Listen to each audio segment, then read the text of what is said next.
asesor de Vizcarra, no me refiero al alumno del curso, sino al expresidente, que cada rato iba a Palacio, ¿no? Y que cobraba centenares de miles de soles. ¿Y quién es el señor? ¿Quién lo conoce? ¿A quién le ha ganado, como dicen ustedes? A nadie, ¿no? Pero como era un arribista, es un arribista, un cualquiera, si hubiera sido yo, si hubiera sido, por ejemplo, Susana Vaca, ¿no? O Tania Libertad, un gran artista, ¿no? Hay que los hay acá en el Perú, y hubiera ido y hubiera dado ese concierto, yo diría, caray, mi respeto. Este señor daba conciertos muy bien pagados, iba a Palacio a cada rato.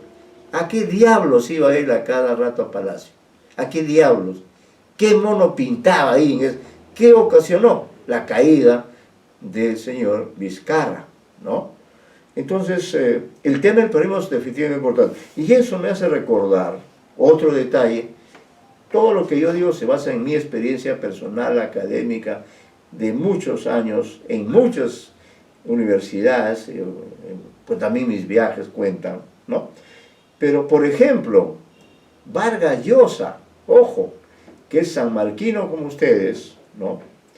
Él hizo su tesis sobre Rubén Darío. ¿Usted lo sabía? Yo, Vizcarra, ¿usted sabía que Vargas Llosa había hecho su tesis sobre Darío?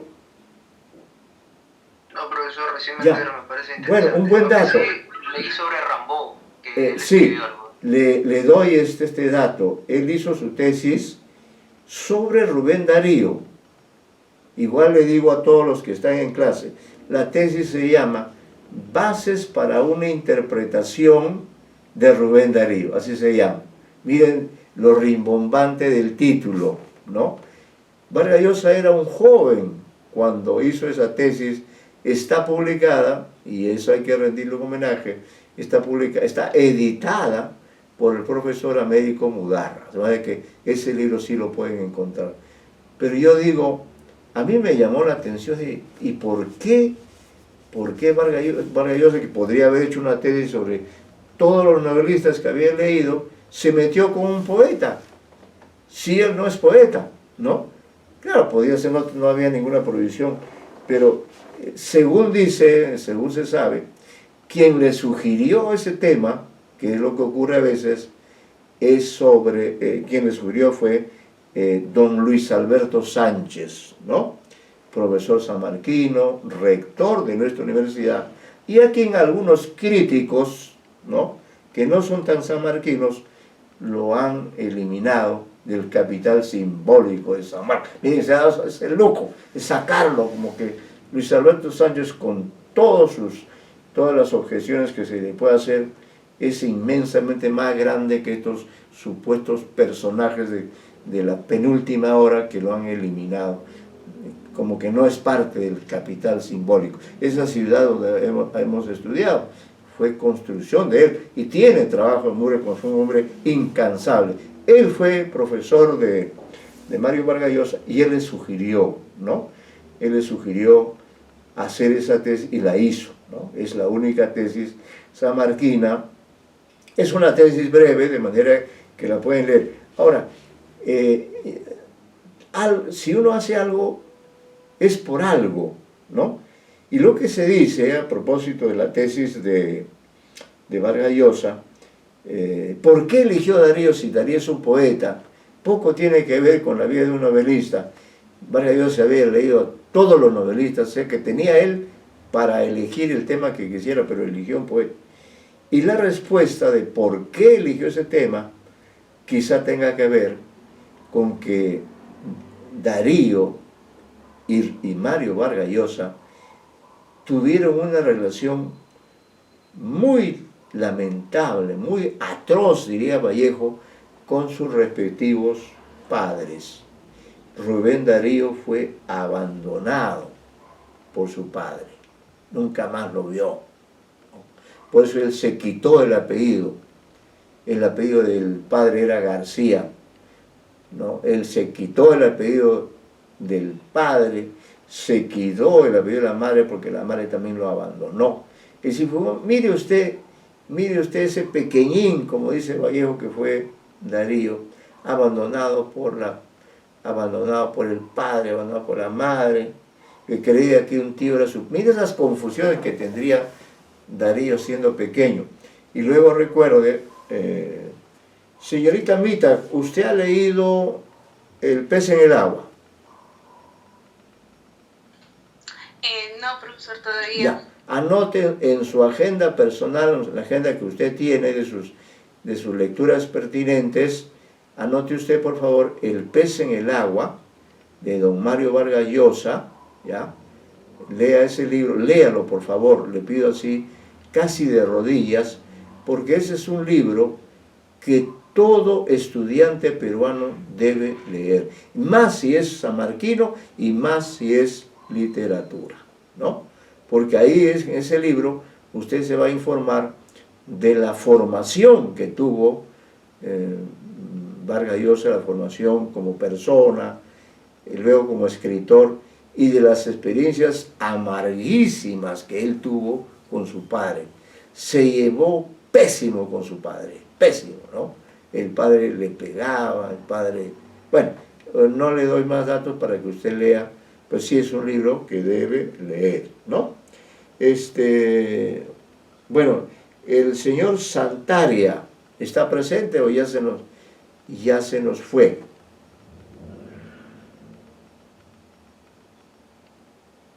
Señor Santaria.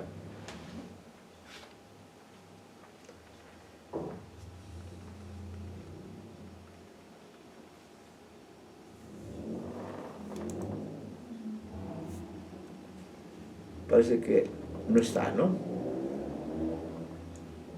Está conectado, pero no contesta. Bueno, no contesta. No sabe, no opina. En todo caso no opina, quizás sepa, pero no opina. Bueno, señor Vizcarra. ¿Y usted ya tuvo oportunidad de leer El pez en el agua? No, pero sé que trata un poco sobre la presencia de Vargas Llosa en el ámbito, ¿no? Justo por eso es un pez en el agua, ¿no? Justo en su ámbito literario. Claro, claro. Claro, solo eso, pero... Ya, pero sí, también... ¿Usted lo va a facilitar? Si usted lo facilita por PDF, claro que... Sí, en todo caso, léalo porque es una lectura indispensable para un literato sanmarquino o una persona que usted en el futuro va ¿no? trabajar diferentes temas. Otro tema podría ser Rubén Darío, un ejemplo de escritor precoz. Ahí tiene usted otro tema, ¿no? Rubén Darío, un ejemplo de escritor precoz. ¿Por qué? Porque según se dice, a los 12 años ya él escribía poesía. A los 12 años ya él era asesor del presidente de su país. Es decir, algo, ¿qué pasó ahí? Es un caso para reflexionar cómo algunas personas nacen dotadas de ese don de la poesía, ¿no? ¿Qué ocurre? Eso podría ser materia también de un ensayo, un artículo. Estos temas que yo estoy sugiriendo son temas que ustedes... No he subido este material, ya lo subiré, pero pueden ir anotando ahora cuáles serían esos probables temas. Otro probable tema sería la incansable vida cosmopolita de Rubén Darío, ¿no? Ese sería otro probable artículo que podrían escribir basándose en ese material de YouTube, ¿no? Que dicho sea de paso, sí, tiene muchos datos, ¿no? Aprovechables. El lector tiene que aprovechar todo, porque todo debe convertirse, pues es un curso en realidad de lecturas y escrituras hispanoamericanas. No es solo que ustedes vienen a leer, sino también vienen a escribir, ¿no? La incansable vida cosmopolita de Rubén Darío, país, y pongo ahí 2 puntos, países hispanoamericanos, se los recorrió casi todos. Sé que estuvo en el Perú, y cuando estuvo en el Perú, su deseo fue conocer a Ricardo Palma, ¿no? Y creo que sí, tuvo una entrevista con Ricardo Palma, ¿no? Luego estuvo en España, en 2 momentos diferentes. en una primera oportunidad estuvo con escritores mayores que él, que pues lo reconocieron como el poeta hispanoamericano más joven que ellos, que sin duda había ya a su edad de la primera madurez, ya había alcanzado un nivel extraordinario. Entonces le dieron el reconocimiento. Pocos años después volvió a España, y ahí ya no encontró a los mayores, muchos habían fallecido, en fin, estaban muy veteranos, y ahí encontró a Manuel Machado, Juan Ramón Jiménez, que eran más jóvenes que Darío, un poco más jóvenes. Y estos nuevos grandes escritores españoles le dieron el reconocimiento a Darío. Lo reconocieron como su maestro. Primera vez en la historia de nuestras letras que los españoles reconocieron por fin que alguien de Hispanoamérica les había tomado la delantera, ¿no? Eso también es importante que lo sepan, ¿no? Y por eso es que Darío fue, por ser tan viajero, ¿no? Claro, ¿qué le quedaba a un hombre que no tenía casa? Tenía que aprovechar la primera oportunidad de una invitación para ir aquí, ir allá. Estuvo muchos años en Chile. Aquí tendría que haber puesto Chile también, pero bueno, ese es un dato que se conoce. Estuvo en Chile, ahí publicó Azul, ¿no?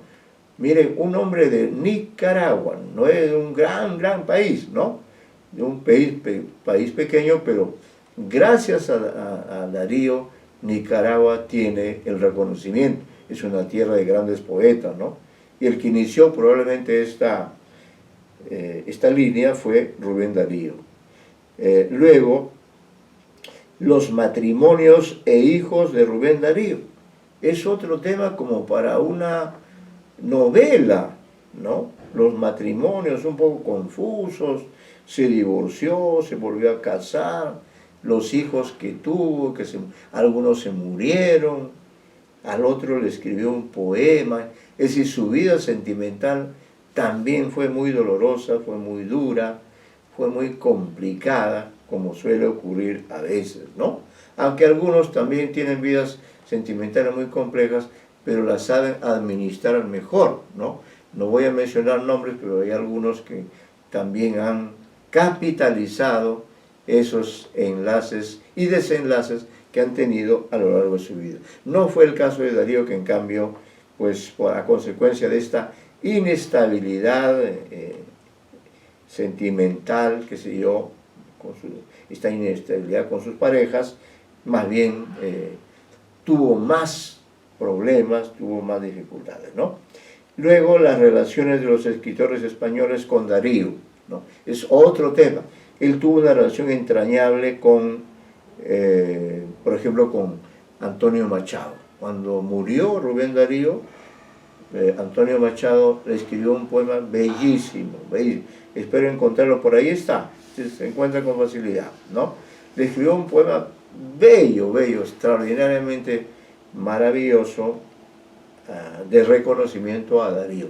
Fue, repito, la primera vez, y eso es un dato importante en este curso, ¿no? Aunque esto ya ocurrió en el 20, pero era la primera vez que un escritor hispanoamericano era reconocido como más talentoso, como más trascendente, como que había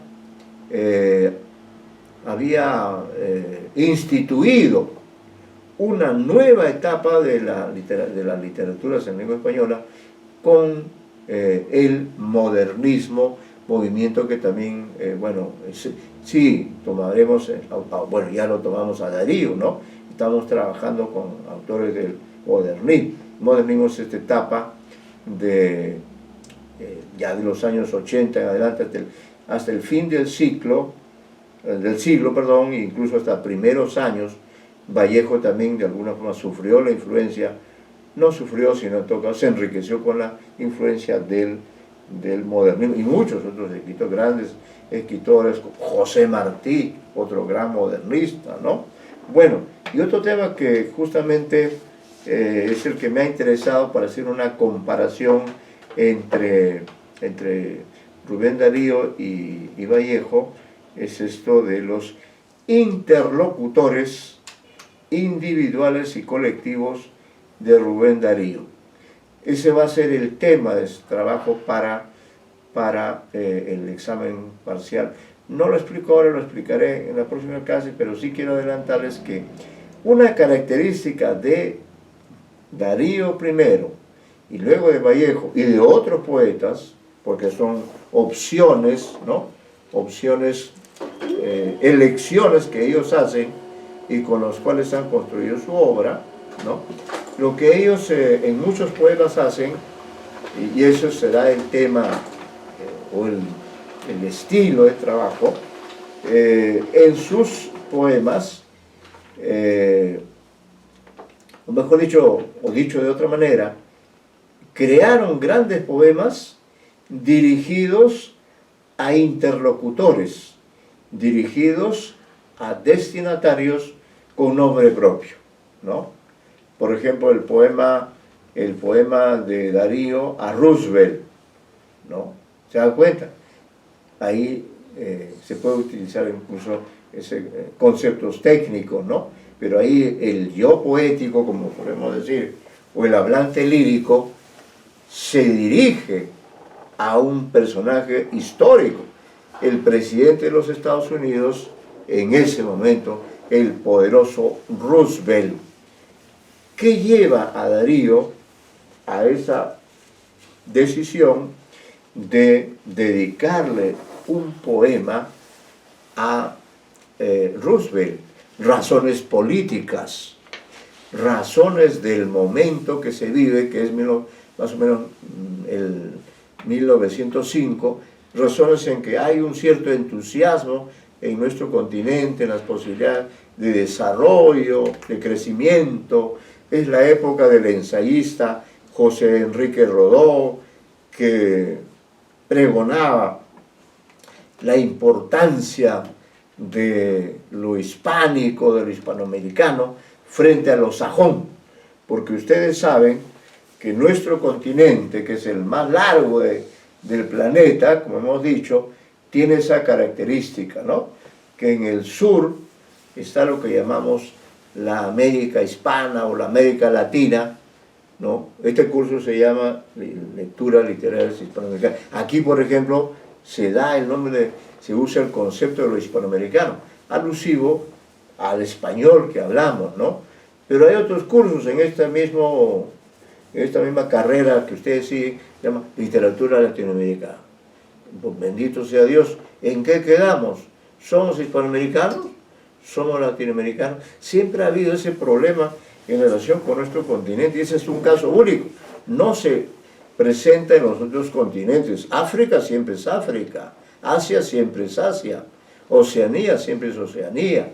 Europa siempre es Europa. Los 5 continentes, el único con el cual, porque nuestro continente se llama América, también por un equívoco, ¿no? Porque se pensó que había sido descubierto este continente por Américo Vespucio, ¿no? Entonces, bueno, le pusieron América.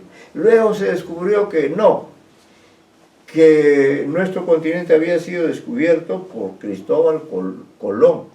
Entonces, en ese momento se pensó que el continente se podía llamar Colombia, pero ya esa idea ya no prosperó. ¿Por qué? Porque ya el nombre de América, ¿no?, ya se había impuesto, se había generalizado. Entonces eso de cambiar de nombre al continente, bueno, ya era algo impertinente, ¿no? Ya no cuajó, por las razones que fueran, ¿no?